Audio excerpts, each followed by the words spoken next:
Good day everyone, welcome to another episode of Spurling Insights. My name is Dicky Abraham, Principal Lawyer and Director at Spurling Legal.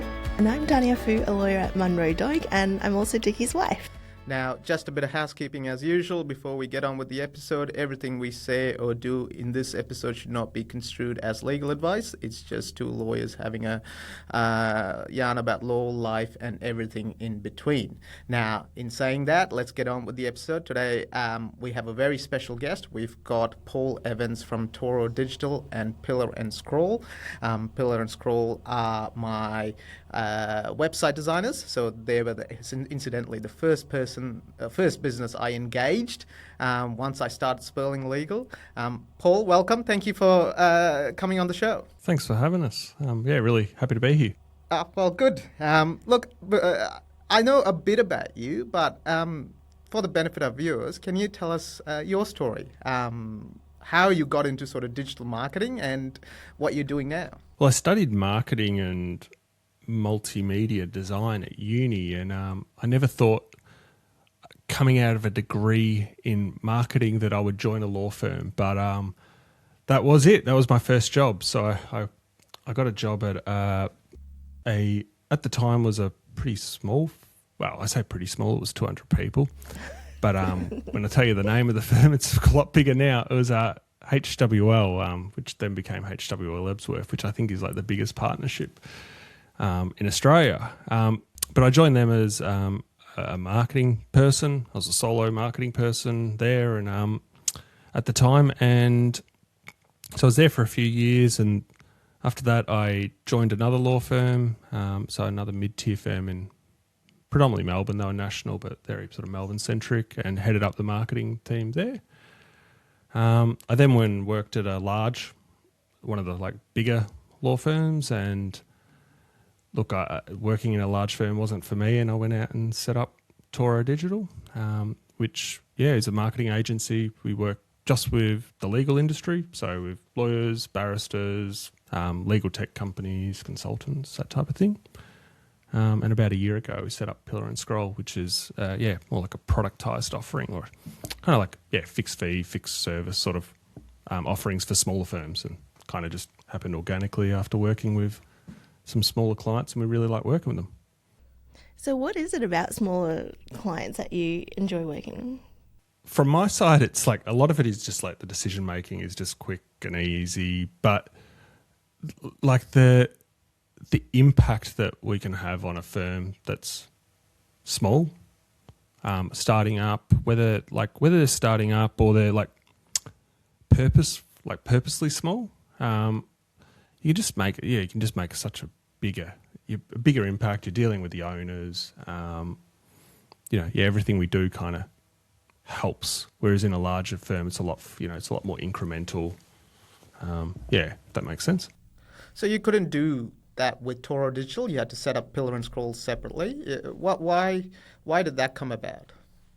Yeah, so a lot of our clients at Toro are that kind of mid-sized firm. We're working with marketers, I think, for probably a lot of the role that myself and my business partners were in. We all came from that kind of role of being in-house marketers. And a lot of it's really it's consultative, it's really custom projects we're doing. We're building like portals, or we're building sort of online document generation tools. It's a lot more consultative. That doesn't really translate that well to smaller firms because it obviously becomes a lot more expensive, and we wanted to offer something that was a bit more sort of accessible to smaller firms. So we decided to keep the brands separate.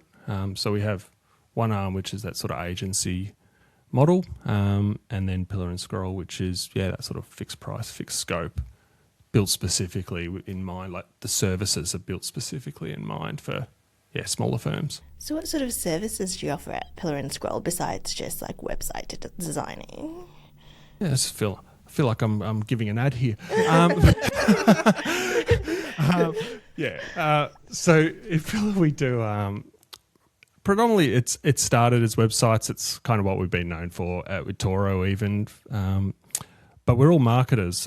So we offer we offer like a marketing desk service. So we do like social media, email marketing, content marketing, probably the big three. Then there's like graphic design. So we'll do like logos, the document design, proposals, PowerPoints, that type of thing as well. They're the kind of main ones. It's kind of like really around the execution of marketing for lawyers. So you've obviously been working with lawyers for a very, very long time, and well, maybe not very, very, but very long time. Yeah, you can say it's okay. And have you found that marketing in the legal space specifically has changed a lot since you've started?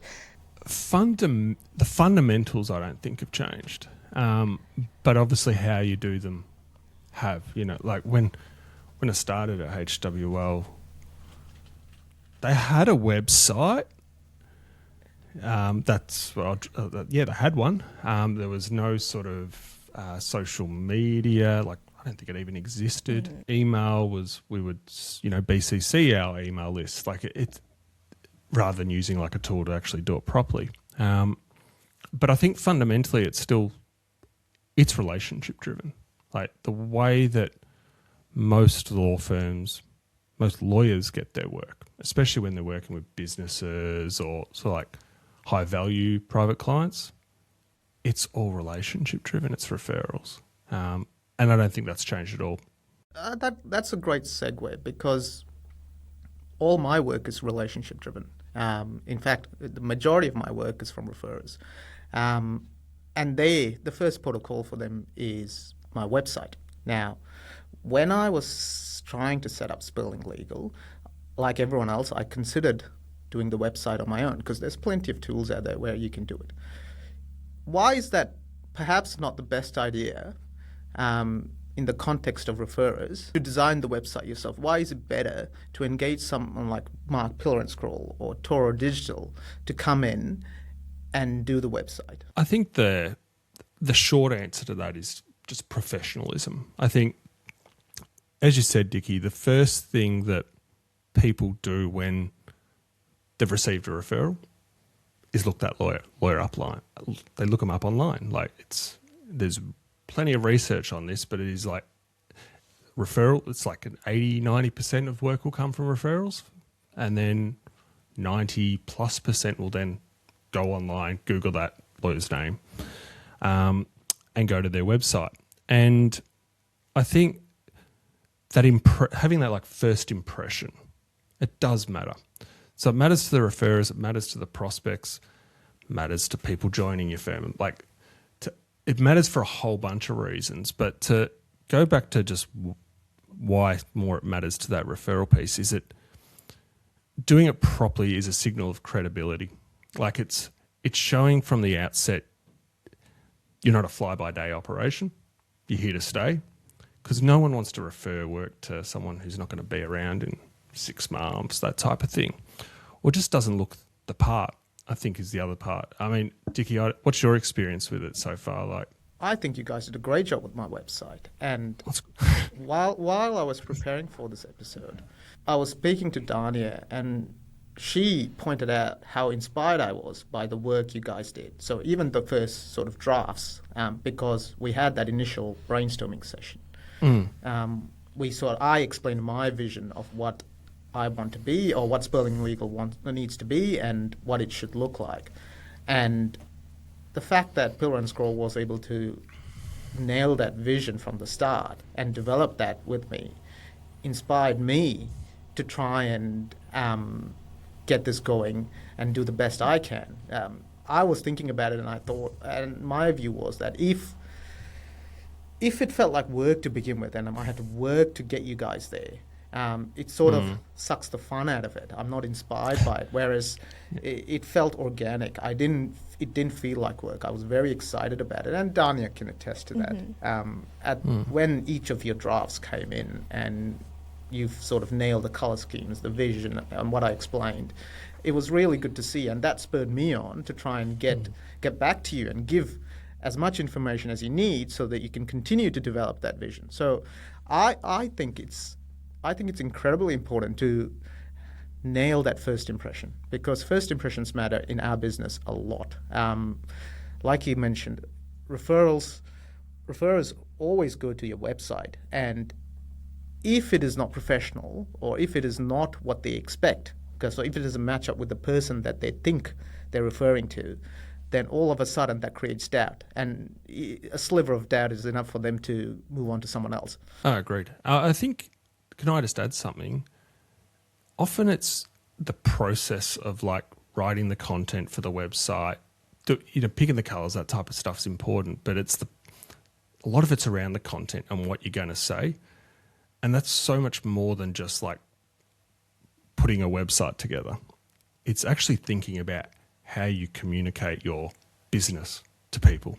So it's like articulating, it's a value proposition, which is, like, well, what value do you give? Like, why are people coming to you? And why you? Your positioning, what you do, who you do it for, those type of things. Actually going through the process of creating a website forces you to think about, what is this business going to be, especially when you're starting it up? What services should I be offering? Who is the target market? Those sorts of things. And putting it in the public, like having to do it where it's out in the public, makes you get makes you get crystal clear about this is what the business is going to be. Because before that, it's often might be a business plan or something, or it might be just in your head. But it's not until you sort of write it down that you go, okay, this is what the business is about. And I was curious about what makes a website a good one. So do you think that having that clarity, and when you go to a website and you go, yep, I know exactly what this business is about, is that what makes a good website? I think it's the biggest thing, because if you don't know what your business is about, how can you expect people to refer you, buy from you? You can't. I think it's a big stretch. So yeah, I think it's critical. It's interesting you say that, because again, from our experience, when I started Spurling Legal, I set out to start Spurling Legal. While I knew which area I wanted to practice in, I was also considering potentially expanding those areas, because I'm not a marketer, so naturally my mind went to, right, if I can advertise more areas, then maybe I'll get more work.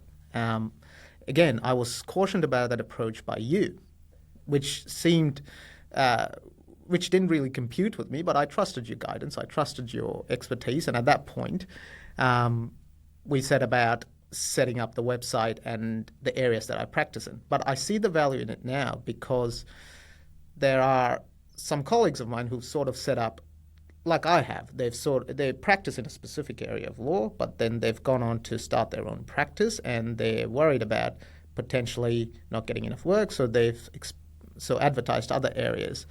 And the feedback from them has been that it sort of muddled their vision or the message, because they're not the expert, or they weren't advertised as the expert in that particular area. So to lawyers, at least, or if you're not in the marketing industry, it doesn't seem right that when you go out on your own, you don't advertise for all areas related to your work. You sort of narrow it down to very specific areas.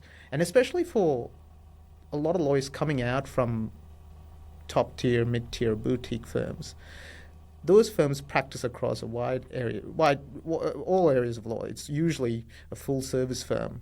And so often they're getting work from their other teams, other departments, and they're trying to mimic that sort of workflow. They're trying to go, right, okay, if I can advertise for other areas, I might get that work. But it doesn't seem to be as effective. And the fact that you've raised that now, it's quite clear as to why that is the case. But it's not really evident when you start out. No, it's scary to specialise.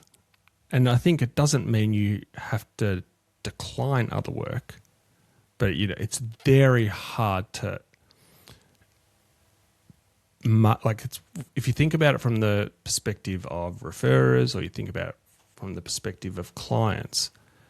If we start with referrers, how can they remember what you do if you say, I'm an employment lawyer. I also do IP. I do wills and estates, a bit of family law, and I dabble in property. Like, no one can remember that. It's unmemorable. It and seems so obvious when you say it. But it's it's not something that I would have thought of. I think, to me, the bare minimum is having like a practice focus. The big firm, I mean, if you look at the big firms, even like mid-tiers, they do offer lots of different services, but they have lots of different people. No one, if we talk about the client perspective, no client wants someone that can do all those 5 things. It's like going to a surgeon who, can specialise on, who can work on your eye, if you've got something wrong with your eye, but also can fix your knee. No one wants that. It's unhelpful. Yes, and quite scary. Yeah.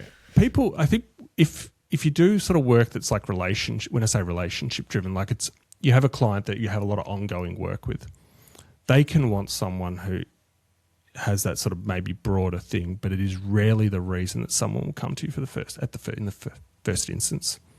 It's definitely going to make referrals a lot harder if you're doing everything. I wouldn't advise of being picking a really specific practice area with a really specific niche. It can be too limiting.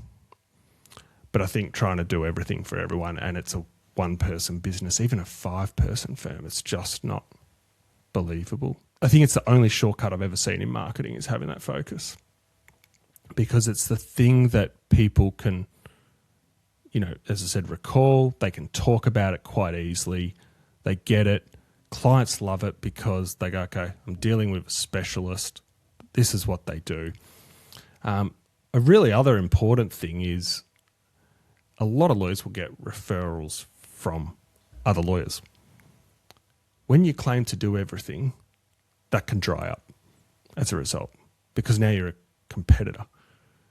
So if you're, I'll just think of an example. If you're a family lawyer and you start offering wills and estate, it's probably the other way actually. If you're a wills and estates lawyer and you start offering family law, you're probably going to miss it. If you start offering it, you're probably going to miss half of the referrals from that group. You can handle both issues. Well, those referrals are going to dry up. I've seen that a lot actually, and you see it in commercial firms as well that tack on family law. So I'm quite lucky in the sense that when I finished uni, I did rotations through various different areas and settled in commercial litigation, and then organically that was the practice. That was my practice. I'd never really practiced in other areas. A lot of lawyers are not so lucky, so they tend to sort of specialize, or they rotate through a few areas, and then they might have a general practice if they're at a boutique firm where they do family, they do criminal, they do wills and estates. So their experience is varied. So if someone like that wants to start their own practice, how do you refine that vision or that message to make sure that it's quite clear these are their practice areas? Because at that point they've got quite a few different practice areas. I'd imagine my website or my message was really simple. I was in litigation. It was all about perhaps narrowing it down to the specific areas that I had most experience in within litigation, and then working from there. But what happens to a lawyer, or what happens if a lawyer does have experience across a wide area of law? They're a general practitioner, so to speak. They haven't necessarily specialized by the time they come to opening up their practice, and that does happen usually. People don't tend to specialize until they're about 5 to 6 years in, and there are a few lawyers who decide, right, I want to work for my own. It's often seen in country lawyers where they go out and start their own practice. So how do they navigate that issue? If we call it a city practice, because I think a regional practice it's a bit different, especially in like smaller regional things. The practice probably does need to do a few more things, or could do a few more things. But I think in a city practice, my advice would be pick one. Lead with one, maybe two if they're kind of closely related. So like the example I've had before of like an employment lawyer mixed with a tax lawyer, mixed with a property lawyer. Like they're not close. My best advice on the choice, like how do you pick one, is to go with what you actually enjoy the most.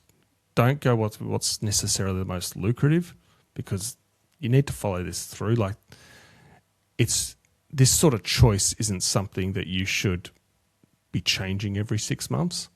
Doesn't mean you can't change it. It's not like a tattoo that's permanent, but it's something that you do want to be sticking with. As I said earlier, you don't need to knock back that other work either. I'm going to bring this back to the website. The least important pages on your website are your service pages. Lawyers think that is I need to list my 5 different services, because then if someone comes and they see that list, they know I do it. See, that's interesting, because that's exactly they what are I never thought. looked at. Really? Like when you look at the analytics, I think we've got about 100 sites that we manage and have the Google Analytics. To say they're never looked at is overstating it, but by traffic, they are so much smaller than what you think. So is it the contacts, not contacts, like meet our team, that sort of page that's the most profile page is by far the most important page. Okay. By far, like 1, 2, 3, 4, 5, 6, 7. Then the homepage. Like Right. by far. So I guess it goes back to the relationship with the person. Mm-hmm. Right. Yes. So the referrer gives the name. Go use Dicky. Someone goes online, types in Dicky Abraham. They go to that page, and then it's what do they read? That is by far and then they call or they don't. Yeah. That's it. Okay, so we've got to work a bit harder on our profile pages. I know I do. Profile page is everything. Yeah. Okay. Yeah. The profile page is everything. So that's again, look, that's I would have thought it's the experience pages. The areas that you practice in would have been what referrers will be looking at, because they already know sort of what I am. I'm just repeating essentially. The profile page is a blurb about myself. So I always, up until this point, I always thought it's the areas of practice that referrers or potential clients would be most interested in, because it gives them an idea of my expertise. Yeah. But you need to have them. I think it's not I'm saying don't have them. It's just that the content on there matters far less than you'd think. But the content on your profile page, like if you think about what the typical profile page for a lawyer includes, it's almost like a history lesson. It's like kind of like what I gave at the start of this. This is where I worked, and I've been doing this for 20 years. Kind of, this is what we practice. And when someone comes to a lawyer, it's often the most important thing happening in their life or their business at that point in time. Like, if they come to you, Dicky, they've got a dispute, it's pretty important to them. This isn't like, doing the grocery shopping. This is a big thing in their life. What do they want to know? They don't care if you do 5 different services. They want to know, can you help me solve the problem I have? And what they look for is experience. And by experience, it's like, these are the kind of cases you've worked on. These are the kind of clients you work with. These are the kind of problems you solve. And you have them on your profile. I looked it up. Because we built your site, was it 9 months ago, I think, or something. But you have all that information on there. But that's what they're looking at. Right. Have you done this before? Have you solved problems like this for people like me before? Right. Now, do they care about what you get up to on your weekends and your hobbies? Wow. There's no that you think I'm going to say no, but depends. Like, I think it depends. If you're in an area like, if you're in a practice area where actually like a bit of personality, like that background matters, maybe. If you're in like I say, maybe it's a regional area, you've grown up in that area, that could be worth pointing out. But if, I'm thinking commercial litigator in a major city in Australia, less relevant. I think, it depends. Most of the time I'd say no, though. So it's probably wise to make sure the social media aspect of your practice is also optimized and in line with the brand and the message. Is that what you're saying as well? Yeah, I think it's just consistency, I think, generally, like how you want to present yourself. I think that what you do, like litigation, is generally people aren't looking for warm and fuzzy. Sometimes they're probably looking for someone who can negotiate something sensibly. Sometimes they probably want a bulldog. And it's like, well, which one do you want to convey? Or can you some way convey both? Like I think, and you know, that translates to social. It translates how you write, how you present yourself, all those sorts of things. I think there's no right or wrong answer to this. It's like, it depends. Sorry, I've just got to, that just takes me back to a story about when I started practice. So you probably don't know this, but I never used to drink coffee. So when I started practice, I moved to Melbourne, and it's bold, not drinking coffee in Melbourne. Yeah, so I just didn't enjoy the taste. So we had a client meeting, and I went with the partner and the senior associate to a coffee shop. And they asked me what I wanted, and at that point I said, I'll just have a hot chocolate, because I don't necessarily drink coffee. And at that point, the senior associate told me, said, nah, we're not ordering that in front of the client. Yeah. Why don't you drink a latte or a chai latte, and that might be, and you might enjoy it. But I could, move. At that point, I was in my first year of practice. But now I can see why. Like you said, in commercial litigation, they're not expecting warm and fuzzy. So that doesn't necessarily instill confidence. Even something as simple as not drinking hot chocolate, that's perhaps not the right message. So, particularly not in Melbourne. Yes, particularly not in Melbourne. So that's interesting you say that. But yeah, look, I can probably attest to that now. But at that point in time, I didn't necessarily recognise it. I just thought it was absurd that I couldn't drink hot chocolate. Sorry, Dania, did you have a question? Yeah, what I was going to ask was, do you find that now with social media marketing, that's really helping people get to know a person? To a degree, yeah, it can help. I think social media is a really interesting one.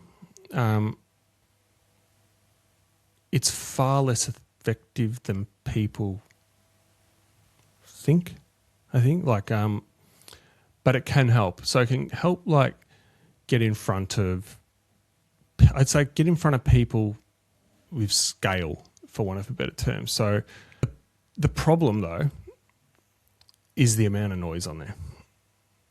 It is just crazy, how much stuff there is in there. And I think people are tuning out. That you can build a personal brand on there, and you can, but so many lawyers just don't have time for that sort of stuff, right? I think LinkedIn's becoming more and more like Facebook. It's maybe to your point, it's becoming more that personal sort of stories and stuff.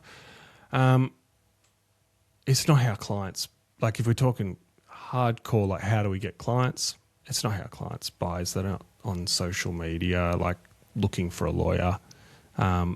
They might recall they've seen you on there. I think it's a really good scalable way of staying in front of referrers for things like showing them what deals you've got or cases you've won, that type of thing. I think it's great for that type of thing. So more like sound bites, I suppose. Yeah, sound bites. But it's the type of things that you wouldn't interrupt someone to tell them is almost how I think about it. So by that I mean, if you're preparing, say, a white paper or a blog that was, it could be really helpful for the referrer to know, or to an existing client to know. Social media is not the place you put it. I mean, you might, but that's not the goal. You need to use email. Email is direct. Email is the one that actually gets work.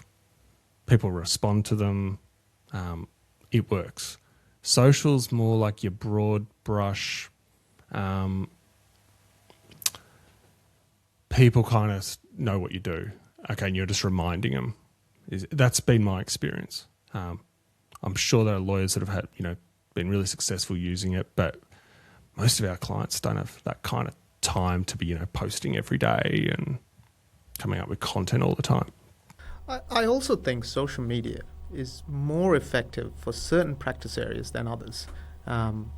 Areas such as family law, criminal law, maybe wills and estates, and employment law if you're acting for employees.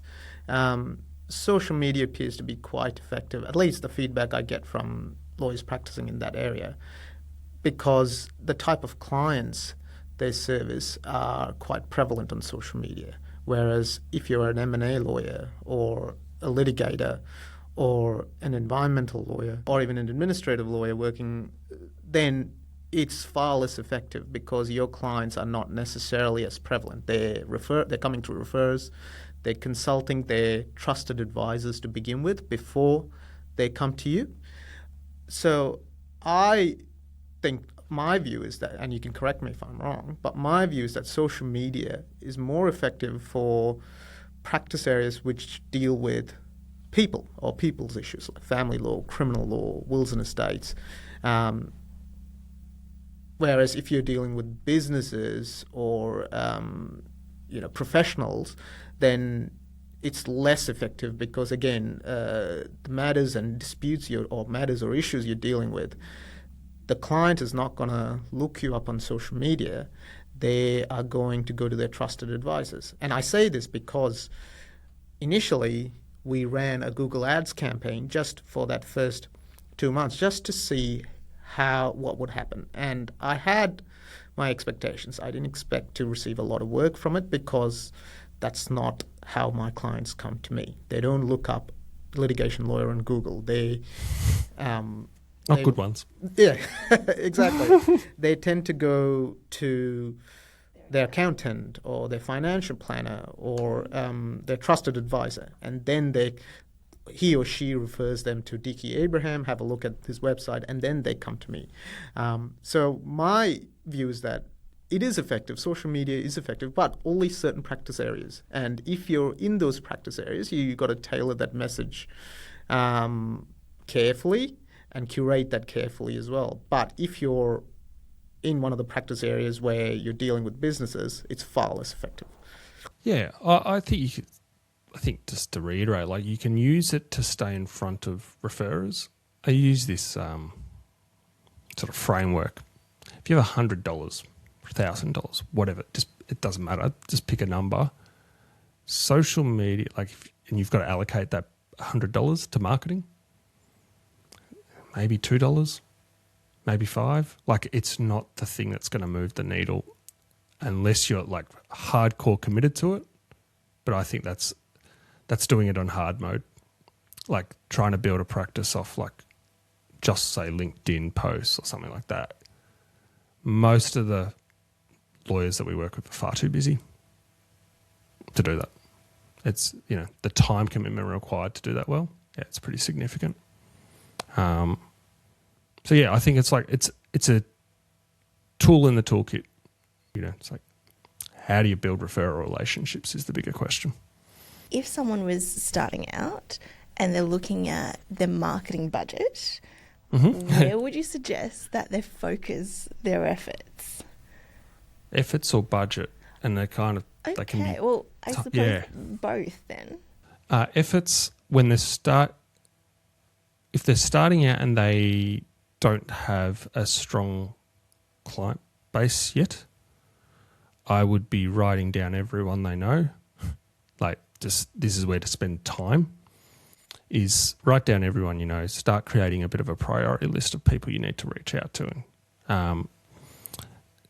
That doesn't necessarily mean going and grab a coffee. We can talk about some good ways to attract referral partners is. But in terms of effort, that's where I'd be focusing all my time, really. Like at least the sort of day-to-day time, like that's what you're going to be doing.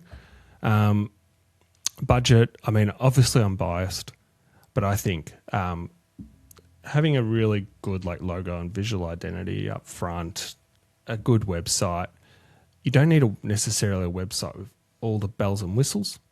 What I mean is you don't need client portals and payment links and stuff. I mean, they're all relatively kind of easy to put on there, but that's not what you need. It's just you need something that shows who you are, who you work for, and proof. Like I call it evidence. It's like evidence of your experience. But yeah, if you get your referrers firing, for want of a better term, like if you get them sending work your way and then you have a website that converts them, that's the battle. That's the battle. The rest of the stuff is kind of more advanced, nice to have, usually like, you know, throwing fuel on a fire sort of thing. Like it'll help build something bigger, but to get started, they're the key things. Have you, in your time as, you know, through Toro and Pillar and Scroll, have you come across, you know, websites where it hasn't perhaps, they haven't nailed the vision and you've had to come and fix it, and then immediately, or well, not immediately, later on, they see the results. Have you come across people like that? That's half our work. Yeah. See, I forget because I engage you from the start. So, especially like the slightly bigger, when I say, you know, like sort of 20, 30, maybe 50 people, like those kind of firms, that's usually the project is fixing, improving, those type of things. Yeah, it's a lot. It's a lot. Say it a lot. Is that a difficult process? Because their visual identity and branding has already been set up. So now you're trying to change that to perhaps something else. Is that a difficult process? Because I just take the example of Spurling Legal. My visual identity is set up. Now, if I have to change that, I'd imagine that would potentially impact my referral relationships and things like that, because they will obviously recognize that the website has changed, the branding and message has changed, and potentially question that. So is that a difficult process to still maintain that branding, but to change it, or to change the visual identity? Am I articulating that well? I feel like I'm getting lost in the question. There's a few things here, I think. So I think you want to get that right at the start, because changing it later is a pain. But if someone had an existing website and they're looking to change, I mean, we can work with, say, most visual identities. Like changing the visual identity is a pain. It is like there's a lot of touch points where your firm has that like logo or the messaging or colours, whatever it might be. It's a bigger task than just doing it right from the get-go. Changing your name is a whole other thing. Like that's another level of kind of complexity. I think the investment up front, I obviously think that, but I think it's well worth doing. Is just getting it right from the outset. Probably the hardest thing is often getting lots of partners to agree to a shared vision. And that's why working with larger firms can be a bit more challenging. And if you look at the larger firms and you look at their positioning, they can be quite, they don't say a lot, like they're big and that's their positioning and that's kind of cool. But it's actually like it's the partners or teams that have like a reputation or a brand or whatever we call that. What I was trying to understand was whether there's scope to change, if you get it wrong to begin with, whether there's scope to change it. And there is, yeah. But it's obviously difficult. It's much better to get it right. And the reason I asked that question was I wanted to make sure that I got it right from the beginning at Spurling Legal. I didn't want to take a chance and try and fix it later on in an effort to try and reduce costs, maybe go try and do the website myself, and then I'm having to bring someone professional on and change it later on. I thought that would impact my work and the relationships that I built. So it was better for me to invest that money to begin with and get it done properly, as opposed to taking a punt on myself because I would have been the one designing it, And if it all went wrong, then I would have to get someone in. And that obviously, while it's possible to do, I was very cognizant of the fact that it might impact the relationships I'd built up until that point. So I was looking into the future of it. So that's what I was getting at. And you've answered that question. So yeah. So I'm curious as to what makes a good logo. Is there such a thing? It's a really good question. It depends on the practice. I've seen there's a lot of firms that just have a text-based logo. Mm-hmm. And that's absolutely fine. I think the logo itself, as long as it's professional, matches the audience, that's enough, to be honest. But it's all the supporting stuff. You know, it's the photography, the colours, the fonts. But then you've got like your sort of more subtle, like not necessarily around, say, graphic design, but the way you communicate things, the writing, or using like icons to communicate things, or illustrations, or video, or it's kind of like the logo itself is, I'm going to put it out there and say it's not that important. Mm-hmm. As long as it's professional and it kind of matches who you're going for. It's all the supporting stuff around it that matters more. And I've had people, I've said this before, and I've had people tell me off and go, no, you're wrong. And I go, well, the big firms, and I say this with love, they change their name and their logo every few years. Like, because they merge with someone else or whatever. People Can't don't matter really that notice. No. No, I mean, so, for example, King Edward Mallesons just went back yeah. to Mallesons. Yeah. So, yeah. I didn't know that until it popped up on one of my articles, and I asked Dania, and she didn't really know about it as well. So, like, and whatever they change their logo to, it's probably not going to affect them that much. Yeah. But, like, it's going to be professional. Mm. Of course. So I think that's probably more the point. I mean, as people sort of change, I feel like the look of websites have changed over the years, right? What people are drawn to in terms of how the information's presented. Would you then suggest, I guess, refreshing that as things move on? I'm going to put it out. I like classic. I think you can have a website. Like, if it's designed well, it can last for a long time. When I say a long time, 5-10 years.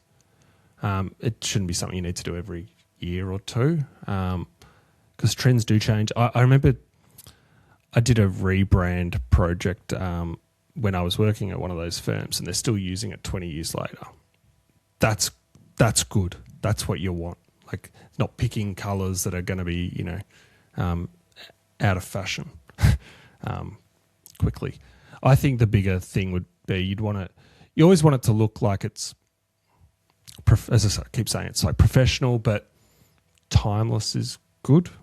I think timeless is really good. But it's the content, like, because the firms like evolve over time. Like, Spurling will probably be a bit different in 5 years' time because you've picked up clients that have taken you down maybe a path, or you've grown and you've put on new people and they've got different skills and that type of thing. That evolves, and that's actually often where we're working with clients and building their second or third websites, is because the branding's staying the same, but the content's changing. Right. So that sort of next iteration of the business. So the website itself can't get stagnant, but the messaging can on the website. Is that a good way to sort of articulate it? Oh, I think a design definitely can get stagnant, but you don't want it to. Yeah, you want to like pick something that can last a lot longer. But I think the language, like even just I come back to the profile page, updating that reasonably regularly with like matters and links to articles that you've written, whatever it might be. But keeping that up to date is really important. It's the 80-20 sort of the website. It's like that's where everyone's going. Yeah, look, I think we've covered a lot. Although I feel like we haven't we sent you a brief, but we've sort of touched on different areas. But look, thank you, Paul, for coming on. That was really informative. There's quite a few things I took away from it, and quite a few things I learned from it, and I'm sure Dania would say the same. So thank you for coming along. Oh, my pleasure. Thanks so much for having me. No worries. Well, thank you for tuning in to another episode of Spurling Insights. My name is Dicky Abraham, Principal Lawyer and Director at Spurling Legal. And I'm Dania. Thank you for listening.